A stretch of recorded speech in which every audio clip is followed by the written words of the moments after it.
దీనికి కావాల్సిన recipe green చట్నీకి వెళ్ళి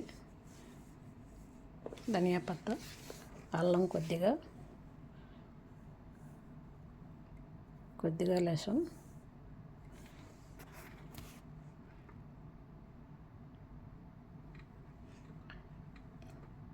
లెమన్ జ్యూస్ కొద్దిగా, పెరుగు 1 స్పూను. ఇప్పుడు మిక్సీకి పేస్ట్ చేసుకొని ఇలా పేస్ట్ చేసుకోవాలి. మనం స్క్రబ్ చేసి పెట్టుకున్న చికెన్లో వేసుకొని రుచికి తగినంత సాల్ట్ వేసుకోవాలి. కొద్దిగా కాలి మిర్చి పౌడర్ కూడా వేసుకోవాలి.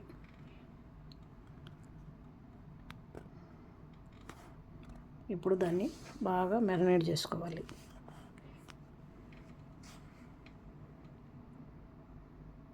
మసాలా పట్టినంత వరకు బాగా కలిపి ఇలా మ్యారినేట్ చేసి ఒక 1/2 అవర్ పక్కన పెట్టుకోవాలి. ఇప్పుడు కళాయి తీసుకొని కళాయిలో బటర్ వేసుకొని, బటర్ వేడిన తర్వాత మనం మ్యారినేట్ చేసి పెట్టుకున్న చికెన్ కూడా వేసుకోవాలి. బోన్లెస్ చికెన్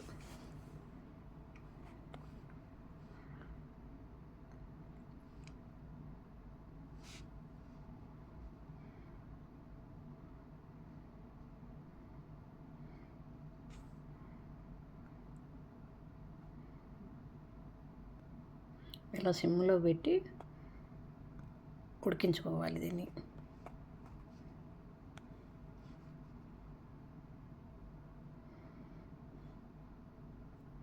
ఇలా 2 పక్కల తిప్పుకొని ఇలా ఉడికినంత వరకు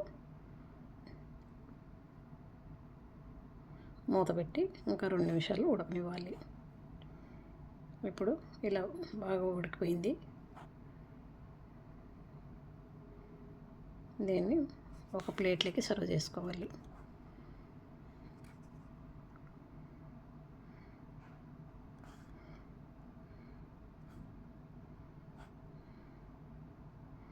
ఇప్పుడు వెజిటేబుల్ కట్ చేసుకోవాలి.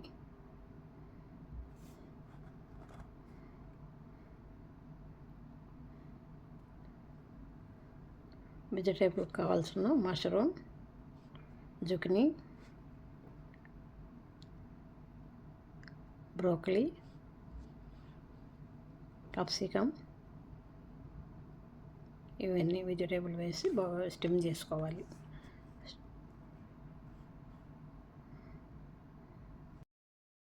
రెడ్ క్యాప్సికమ్ కొద్దిగా,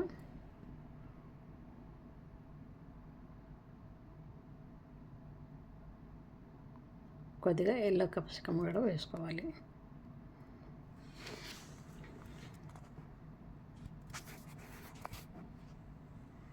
వీటి ఇప్పుడు శుభ్రంగా కడుక్కొని స్టిమ్ చేసుకోవాలి.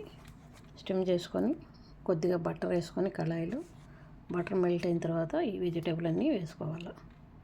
స్టిమ్ చేసి పెట్టుకున్న వెజిటేబుల్ వేసుకొని సిమ్లో పెట్టి ఒక 10 నిమిషాలు వేగనివ్వాలి.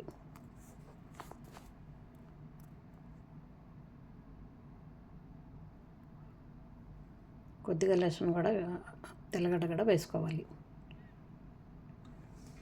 తెల్లగడ్డ వేస్తే వాటి స్మెల్ స్వాద బాగుంటుంది.